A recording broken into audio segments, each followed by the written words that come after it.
Olá, este é o Poder Entrevista. Eu sou o Gabriel Buzzi, repórter do Poder 360 e vou entrevistar o deputado federal e presidente da CPMI do 8 de janeiro, Arthur Maia, do Partido União Brasil da Bahia. Arthur Maia tem 58 anos, é advogado com mestrado em Direito Econômico pela Universidade Federal da Bahia. Foi vereador, prefeito, deputado estadual e está em seu quarto mandato como deputado federal. Foi eleito em 2022 com 108.672 votos válidos. Na Câmara, comanda a Comissão Parlamentar Mista de Inquérito dos Atos do 8 de janeiro. Essa entrevista é realizada ao vivo por videoconferência no estúdio do Poder 360 em Brasília, em 6 de julho de 2023. Para ficar sempre bem informado, inscreva-se no canal do Poder 360, ative as notificações e não perca nenhuma informação relevante.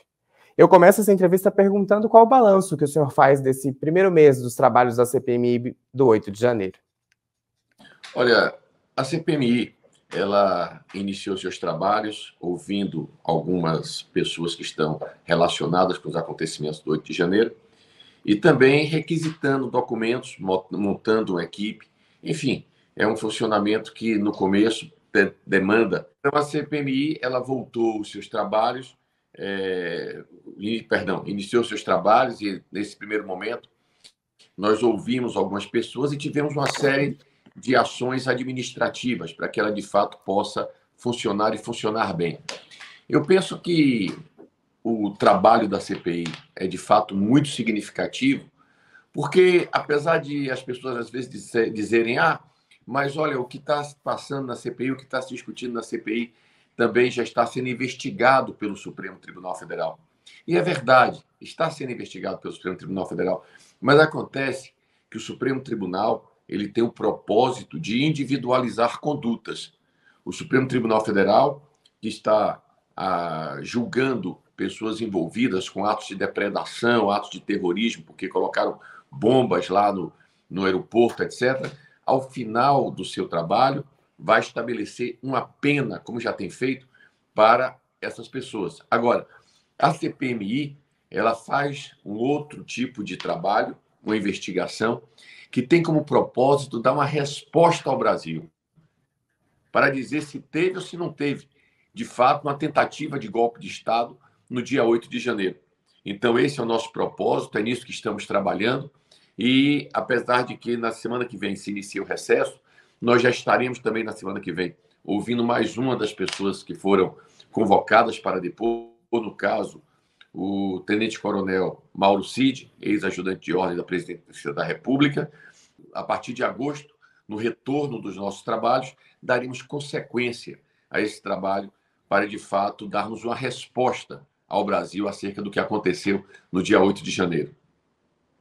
Presidente, o senhor falou do depoimento do Mauro Cid, que é ex-ajudante de ordens do ex-presidente Jair Bolsonaro. Qual a sua expectativa para esse depoimento? Olha, eu acho que há uma expectativa de que ele responda sobre aquilo que está colocado no celular dele, da conversa que aconteceu entre ele e o general Lawande a respeito de uma eventual cobrança por parte do Lawande de que fosse feito um golpe de Estado, né, que fosse feita uma intervenção do Exército. A conversa ela denota uma solicitação para que o presidente da República de então, o ex-presidente Jair Bolsonaro, tome alguma atitude no sentido de não permitir que as coisas, a transmissão do cargo transcorra na ordem democrática como previsto na Constituição. Então, sim, é uma cobrança, é uma discussão difícil de se explicar e eu espero que, de fato, a gente possa ter uma resposta definitiva no dia do depoimento do Mauro Cid, na terça-feira que vem. O senhor tem enfrentado discussões acaloradas na comissão.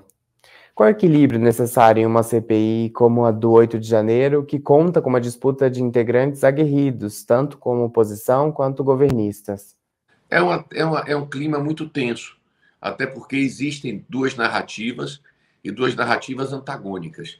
Eu, infelizmente, tenho que reconhecer que no Brasil a gente está vivendo uma quadra da história onde os argumentos têm pouca validade. As pessoas se convencem das coisas que colocam na cabeça, por mais absurdas que possam parecer, aquilo passa a ser uma verdade. E é justamente por isso que a CPMI tem que buscar identificar dados, identificar fatos que de fato aconteceram, para que possamos dar uma resposta. Agora, quanto à ordem da CPI, ela tem sido mantida. Nós temos tido discussões acaloradas, é verdade, mas temos mantido a ordem, o respeito, o cumprimento do regimento interno. De fato que as coisas estão caminhando. Estabelecemos um cronograma, portanto, nesse primeiro momento estão sendo ouvidas aquelas pessoas que têm relação com o que aconteceu antes do dia 8 de janeiro, porque obviamente que o 8 de janeiro não é só o dia 8 de janeiro, várias coisas se passaram antes do 8 de janeiro que tem relacionamento com o 8 de janeiro, estão relacionadas diretamente, como é o caso do sujeito que colocou a bomba, da invasão da Polícia Federal, dos acampamentos que existiam nas portas dos quartéis, não só aqui em Brasília, mas em outros lugares do Brasil. Depois nós vamos fazer também uma investigação sobre o que aconteceu no dia 8 de janeiro, né? Perdão, presidente, seu áudio cortou. Depois vamos estabelecer, vamos nos debruçar num debate sobre o que de fato aconteceu no dia 8 de janeiro, né? Estabelecer uma cronologia daquele dia, como as coisas se passaram, e em seguida nós vamos também ter a oportunidade de ouvir pessoas relacionadas com pós 8 de janeiro, pessoas que foram presas, como aconteceram essas prisões, etc. Tudo isso está no bojo da CPMI, portanto é muito importante que a gente faça esse trabalho. Presidente, eu sei que o seu tempo é curto, eu tenho duas últimas perguntas. O senhor já teve que enfrentar ao menos 2 ocasiões que levaram ao tema prisão na CPMI. Nas 2, o senhor optou por não dar voz de prisão. Um objetivo seu como presidente é evitar qualquer prisão? Quais seriam os limites que teriam que ser ultrapassados para que o senhor prenda alguém? Olha, eu penso que assim, eu não reconheço 2 momentos. Eu acho que teve, de fato, um questionamento muito grande do depoimento do Lawande. Ele respondendo as perguntas que dizem respeito à conversa que consta dele com o Mauro Cid, e que está naquele diálogo, que a conotação que estava naquele diálogo não. Presidente, a sua imagem cortou para a gente. Uma tentativa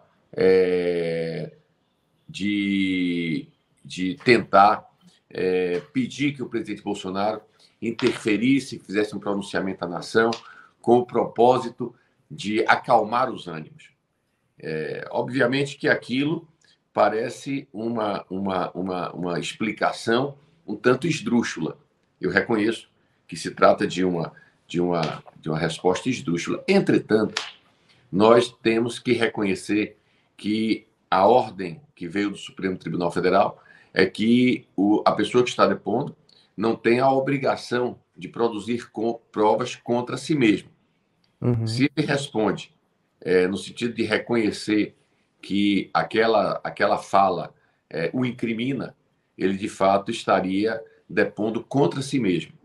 Portanto, eu entendo que era uma interpretação diferenciada, essa de dar uma voz de prisão, reconhecendo que aquilo era uma mentira, até porque era uma interpretação daquilo que ele estava falando.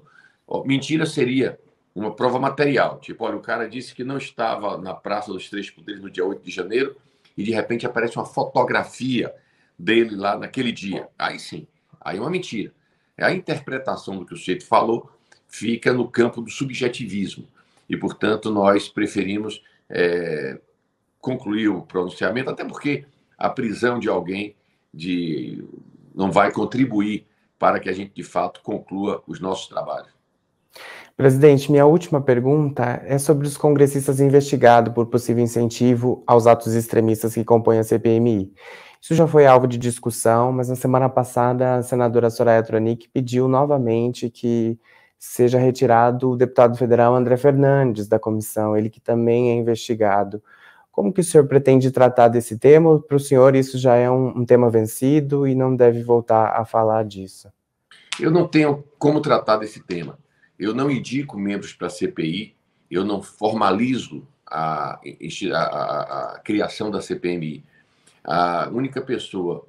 Como é que acontece a presença de algum parlamentar na CPMI? As vagas da CPMI são distribuídas entre os partidos, 16 membros titulares e 16 suplentes na Câmara, 16 membros titulares e 16 membros suplentes no Senado. Essa distribuição ela se faz de acordo com a proporcionalidade do número de parlamentares de cada partido. Então, cada partido tem direito a indicar os seus parlamentares. Indicam não para mim, indicam para o presidente do Congresso Nacional, Rodrigo Pacheco. O presidente Rodrigo Pacheco, recebendo esses nomes, ele cria a CPMI com os nomes que foram apresentados pelos partidos políticos. Portanto, é uma pergunta que eu não tenho como responder, porque isso não diz absolutamente respeito à minha condição de presidente. Eu tenho que tocar os trabalhos com os deputados que foram colocados na CPMI pelos líderes através de um ato oficial do presidente do Congresso Nacional.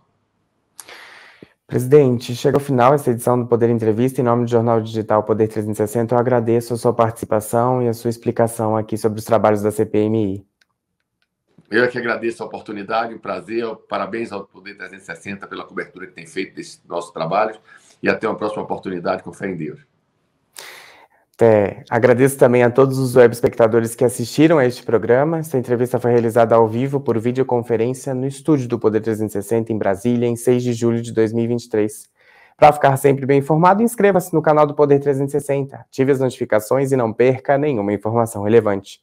Muito obrigado e até a próxima.